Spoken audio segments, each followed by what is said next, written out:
thunderstorm warning for northwestern Livingston County in central Illinois, south central Nassau County in north central Illinois until 5 p.m.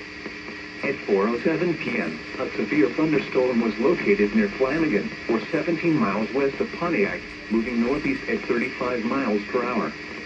Hazard, ping-pong ball-sized hail and 60 miles per hour wind gusts. Source, radar indicated. Impact, people and animals outdoors will be injured.